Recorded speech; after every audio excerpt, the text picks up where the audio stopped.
ফিলিস্তিনের সমর্থনে ইসরায়েল কর্তৃক ফিলিস্তিনের গাজায় আগ্রাসনের বিরুদ্ধে আহলে সুন্নাত ওয়াল জামাত এবং সকল মুসলমান আমরা সবাইকে দাওয়াত দিচ্ছি। সকল ঘরানার আলেম ওলামা যারা আছেন ওপেন, যে কোনো লোক আপনারা আমাদের 26শে এপ্রিল সোহরাওয়ার্দী উদ্যানে আসবেন ইনশাআল্লাহ। বলেন সকাল 10টায় প্রোগ্রাম, আপনারা বাস নিয়ে যাবেন, কাফেলা নিয়ে যাবেন ইনশাআল্লাহ। আপনারা কিন্তু যাবেন, কিন্তু সুন্নি যারা যাবেন ছেলেরা 20-30 জন মিলে মিশে বাস ঠিক করবেন, করে যাবেন। এটা আমাদের আহলে সুন্নাত ওয়াল জামাতের এই প্রথম এই সোহরাওয়ার্দী উদ্যানে এই প্রোগ্রাম। তো এখানে আমরা যারা যে ঘরানায় আছেন সবাই আসবেন ইনশাআল্লাহ। আপনাদের কাছে আমরা মূল্যায়ন না পাই, কিন্তু আপনারা আমাদের কাছে মূল্যায়ন পাবেন, কারণ কিছু কিছু ইস্যুতে দল বিদল ভাত দিয়ে এক হতে হবে। কথা বলতে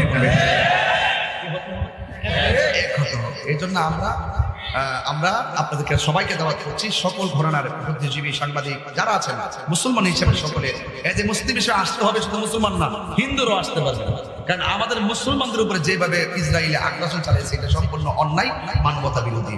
এই আক্রমণ যদি কোনো মুসলমান অন্য ধর্মের মানুষের উপর যদি চালাইতো, সেখানে আমরা প্রতিবাদ করতাম।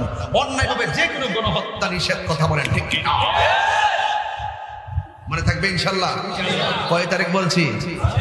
26শে এপ্রিল সকাল বাংলাদেশের ইনশাল্লাহ 12,000 দরবার আছে। কয় হাজার? 12,000 দরবার আছে। মেসেজ পৌঁছে গেছে ইনশাল্লাহ। এই দেশে আমরা সংখ্যালঘু না, আমরা সংখ্যাগুরু, কিন্তু আমরা রাজপথে এবং মাঠে ময়দানে মিছিলে মিটিংয়ে হাম তাম মারামারি কাটাকাটি এগুলো আমাদের ছিলাম না অতীতে। এখন বর্তমানে প্রেক্ষাপটে যেভাবে মুসলমানদের উপরে ইসরায়েল আগ্রাসন চালাইছে, এখন মুসলমানরা যদি একত্রিত হয়ে যদি জানান না দেয়, তাহলে আজকে গাজা, কালকে বাংলাদেশ। এই মুহূর্তে দেখেন, খবর নিয়ে দেখেন, গাজার মানুষগুলো বহুত কষ্টে আছে। কথা বলেন ঠিক না বেটি? আমরা শুরুতে আল্লাহর কাছে বলবো আল্লাহুম্মা হাফিজ, আল্লাহুম্মা হাফিজ ইখওয়ানানাল মাজলুমিনা ফি ফিলিস্তিন। হে আল্লাহ, আপনি জালেমদের জুলুম থেকে আমার মুসলমান ফিলিস্তিনি ভাইদেরকে আপনি হেফাজত করুন। আল্লাহুম্মা হাফিজ ইখওয়ানাল মুস্তাদআফিনা ফি ফিলিস্তিন। হে আল্লাহ, আপনি ফিলিস্তিনের দুর্বল মানুষদেরকে, ওই সমস্ত গাদ্দার ইসরায়েলদের কবল থেকে আপনি হেফাজত করুন। যাই হোক, আমরা শুধুমাত্র ফিলিস্তিন নয়, কুল্লু মাকান সব জায়গার জন্য দোয়া করবো। এই সব জায়গার ভিতরে শীতলায় আজকে ফিজিক্যালি আমি দোয়ার জন্য উপস্থিত হয়েছি।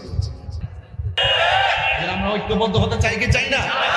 সকল রাজনীতিবিদ থেকে শুরু করে আমরা চেষ্টা করব আপনাদের নিজস্ব করে সবাই অলরেডি প্রস্তুতি নিয়ে নিয়েছি, সবাই আসবে ইনশাল্লাহ। আমরা মোটামুটি ভালো একটা প্রস্তুতি নিচ্ছি, আল্লাহ যেন কবুল করে। আমিন বলেন।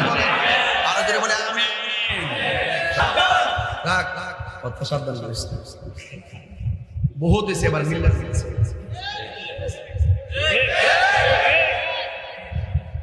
এবার ওইলে আমার বোঝায় নেন, তাহলে আমি বুঝছি কথা কি কোনো বেজাল আছে? তাহিরি সারি কথা বলে কন্যা কেউ আছে? আমার অক্ষণ বললে আমি অক্ষণ যাবো, জিয়ানো জিয়ানে যাবো। দরজা লাগান, আমার বোঝায় নেন, আপনি বুঝছেন আইলে আসেন। হ্যাঁ, কেমনি বুঝলেন? এই তোরা লাগে সমস্যা।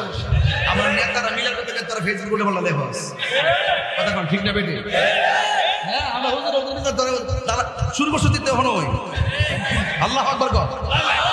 আমার দেওয়া বসে মেরে দিয়েছিল সামনে, আমি আইতাছি ইনশাআল্লাহ মারহাবা করে কর। ভাই কইছে না, আমরা দুই ভাই মনে রেখেছি, যা মারহাবা করে কর। ভালোকে দিনকে দিন বলবো, রাতকে রাত বলবো। মারহাবা কর না কেন? আল্লাহ কবুল করুক। আমিন কর না কেন?